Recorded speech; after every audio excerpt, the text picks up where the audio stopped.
नमस्कार, good evening. मैं संजय कुमार आचार्य झारखंड से बोल रहा हूँ। जुडिशियल रिफॉर्म के विषय पर मैं बात करता हूँ और अपना विचार साझा करता हूँ। जो भी संबंधित लोग हैं इस चैनल में जाके मेरे पुराने कुछ वीडियो हैं जिसको देख सकते हैं और कुछ ज्ञानवर्धन कर सकते हैं। आज के विषय में मैं बात करूँगा जो ऐतिहासिक फैसला सुप्रीम कोर्ट से हुआ है वह इलेक्टोरल बॉन्ड से रिलेटेड है। यह इलेक्टोरल बॉन्ड ऐसा स्कीम है जिसके तहत में कोई भी पॉलिटिकल पार्टी किसी भी कंपनी से या पब्लिक से या कोई कॉर्पोरेट घराना से एक इलेक्टोरल बॉन्ड के माध्यम से डोनेशन ले रहे थे। इसमें से कोई भी पार्टी अछूता नहीं है, कम या ज़्यादा सभी पार्टियों ने लिया है। इसीलिए कोई भी पार्टी इस इलेक्टोरल बॉन्ड के खिलाफ ज़्यादा कुछ नहीं बोलते हैं। अगर फिर भी अब ये मामला किसी के द्वारा सुप्रीम कोर्ट पहुंचा है और सुप्रीम कोर्ट में इस पर फैसला हुआ है जो 5 जजों के कॉन्स्टिट्यूशन बेंच के द्वारा किया गया है। आज के दिन ये फैसला हुआ है और जो देश में ऐतिहासिक हुआ है। आने वाला समय में पता चलेगा कि इसका कितना इफेक्ट होता है या नहीं होता। कहीं ऐसा तो ना हो कि सरकार इसे एक ऑर्डिनेंस ला के इसे नलीफाई करने का प्रयास करे। जो भी होगा आने वाला समय में पता चलेगा। हम लोग बात करेंगे आज इलेक्टोरल बॉन्ड और साथ ही साथ हम लोग का जो बात करना है ये सुप्रीम कोर्ट का जो ट्रांसपेरेंसी है, ये इलेक्शन का ट्रांसपेरेंसी साथ साथ सुप्रीम कोर्ट का ट्रांसपेरेंसी, ये दोनों पे हम विश्लेषण करेंगे कि कितना हद तक ये फैसला सही है। सुप्रीम कोर्ट में भी ये जैसा कि आप देख रहे हैं, ये सबसे जो सुप्रीम कोर्ट का जो वेबसाइट है उसमें जजों का एसेट्स डिस्क्लोज किया गया है, जिसमें सबसे ऊपर में मिस्टर एल वी रमना साहब का है। लेकिन प्रेजेंट जो chief justice mister D Y Chandrachud है, उनका एसेट डिक्लेरेशन का इसमें वेबसाइट में अवेलेबल नहीं है। इसके पहले श्री उमेश ललित थे, उनका भी एसेट डिक्लेरेशन नहीं है, कुछ जजों का है। बट टोटल जितना जज अभी तक हुए हैं उसमें से मान के चलिए कि 1/3 जजों का, सुप्रीम कोर्ट के जजों का सुप्रीम कोर्ट के वेबसाइट पे एसेट डिस्क्लोज किया हुआ है, बाकी 2/3 लोगों का नहीं किया हुआ है। इसी संबंध में फॉर्मर लॉ मिनिस्टर ने कहा था कि मोर than 8 chief justice of India, x chief justice of India out of 16, जब उन्होंने कहा था ये करीब 2010 में कि दे हैव बीन करप्ट। इसके बारे में उन्होंने इतना तक कह दिया सुप्रीम कोर्ट में कि I say with the bona fide evidence and if you dare you initiate contempt proceeding against me. हम जेल जाने के लिए तैयार हैं यह कहने के लिए कि मोर देन हाफ और more than 8 chief justice, ex chief justice of India have been corrupt. अब मैं ऐसा क्यों कह रहा हूँ, ये वीडियो क्यों बना रहा हूँ, ये मैं लोगों को क्यों बताना चाह रहा हूँ। ये मेरा एक फंडामेंटल ड्यूटी है जिसके section B to cherish and follow the noble ideals which inspired our national struggle for freedom। H subsection जो संविधान के आर्टिकल 51A में है, उसमें H में है to develop the scientific temper, humanism and the spirit of inquiry and reform।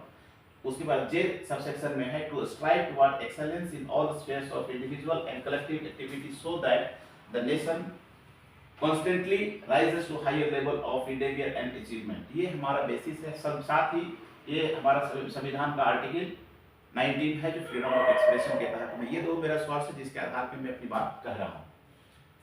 Chief justice of India mister D Y Chandrachud ने एक लॉ यूनिवर्सिटी में एक प्रोग्राम के तहत में उन्होंने कहा था सभी स्टूडेंट्स को एक तरह से एनकरेज किया था, question everything, have a spirit of inquiry but have fun to in the college, mister D Y Chandrachud to the law students. अब ये जो जजमेंट हुआ है, एक जजमेंट हुआ है आरटीआई से रिलेटेड। आरटीआई पहले सीआईसी में गया था, सीआईसी के द्वारा सुप्रीम कोर्ट में अपील किया गया था। ये अपील था उससे रिलेटेड कि सुप्रीम कोर्ट के जजों का एसेट्स डिस्क्लोज होना चाहिए या नहीं।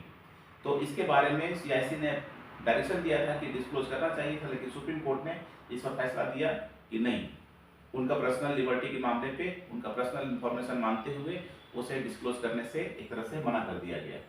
तो यहाँ पे एक तरह से समझ सकते हैं कि जो सुप्रीम कोर्ट यह कह रहा है कि पॉलिटिकल पार्टी के द्वारा कितना डोनेशन दिया गया इलेक्टोरल बॉन्ड के माध्यम से, ये जानने का अधिकार देश की जनता को है, देश के वोटर को है।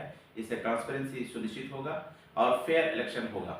लेकिन वही सुप्रीम कोर्ट जब अपनी बारी आती है कि अपना एसेट डिस्क्लोज करने की बात आती है, तो वहाँ पे उनके द्वारा एक तरह से बेईमानी कर लिया जाता है। ये फैसला में बेईमानी होता है, उनके मन में कुछ न कुछ गड़बड़ है। तो उस फैसले को एक तरह से रद्द कर दिया, जिसका नतीजा ये हुआ। और जजों की संपत्ति डिस्क्लोज करने से संबंधित 1997 में और 2009 में एक सुप्रीम कोर्ट के ही फुल रेफरेंस बेंच के द्वारा रेजोल्यूशन पास किया गया, जिसमें यह कहा गया है कि सभी जज, हाई कोर्ट और सुप्रीम कोर्ट के जज समय समय पर अपनी संपत्ति का ब्यौरा देते रहेंगे।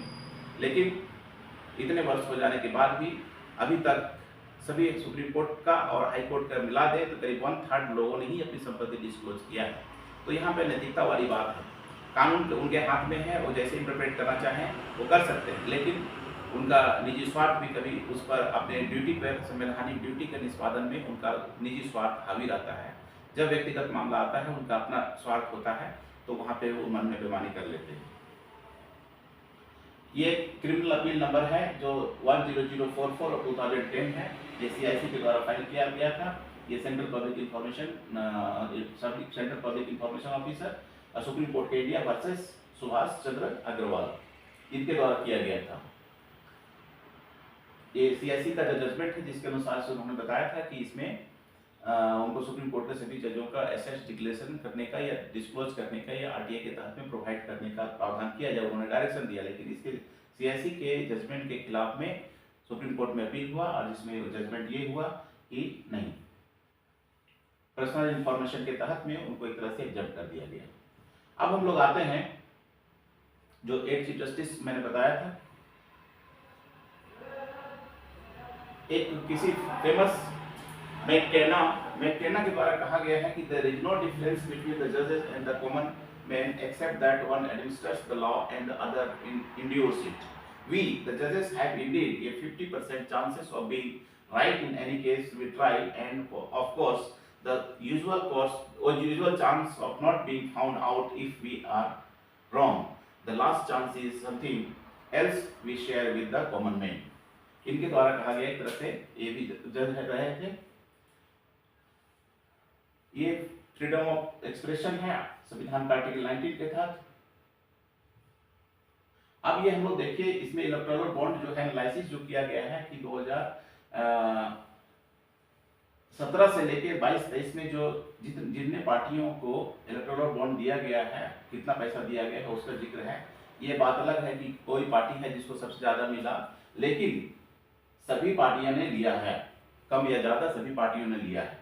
जो सभी पार्टियों ने लिया इसका बेनिफिशियरी रहा है, इसलिए इलेक्टोरल बॉन्ड के बारे में ज्यादा कभी कुछ लोग हल्ला करते हैं, वो लोग ज्यादा खिसियानी बिल्ली की तरह हल्ला करते हैं जिनको कम मिलता है, और जिनको ज्यादा मिलता है वो चुपचाप रहते हैं, उनको लगता है कि ठीक है। अब इस बीच में कोई बीच का सिटीजन्स है या सुप्रीम कोर्ट है, वो इंटरफेयर किए कि ट्रांसपेरेंसी इंश्योर होना चाहिए, लेकिन सुप्रीम कोर्ट के जजों के द्वारा ये भी सुनिश्चित किया जाना चाहिए कि उनके न्यायालय में भी ट्रांसपेरेंसी हो। ये इसी तरह से है जैसे अपने घर में अंधेरा, दूसरे के घर में ढिंढोरा, जो गलत है। मैं इंडिविजुअल बेसिक डिटेल पे नहीं जाऊंगा कि किसने कितना दिया, लेकिन जिसने भी दिया कम से कम सभी ने लिया, ये महानुभव है। तो आज के वीडियो के माध्यम से, छोटे से वीडियो के माध्यम से ये मैं संदेश देने की कोशिश कर रहा हूँ कि सुप्रीम कोर्ट के जजों की ऑनेस्टी, इंटीग्रिटी, क्रेडिबिलिटी पर भी सवाल उठता है कि जब दूसरे के घर में आप झांकने ताकने की कोशिश करते हैं, लेकिन अपने घर में अंधेरा रखते हैं। कहावत में कहा जाता है कि जो खुद शीशे के घर में रहते हैं वो दूसरे के घर में ताक झांक नहीं करते हैं। इसी शब्दों के साथ मैं आज अपना वीडियो समाप्त करता हूं और मैं उम्मीद करता हूं कि आप इस वीडियो से कुछ ना कुछ नया ज्ञान आपको मिला होगा। अगर आपको वीडियो पसंद आया होगा तो चैनल को सब्सक्राइब कर सकते हैं, ताकि इस तरह के और भी पुराने करीब 150 वीडियो अवेलेबल है जो देख सकते हैं, और फ्यूचर में जो वीडियो आएंगे उसे भी आप देख पाएंगे यदि आप बेल आइकन या नोटिफिकेशन के लिए बेल आइकन दबा दें। Thank you.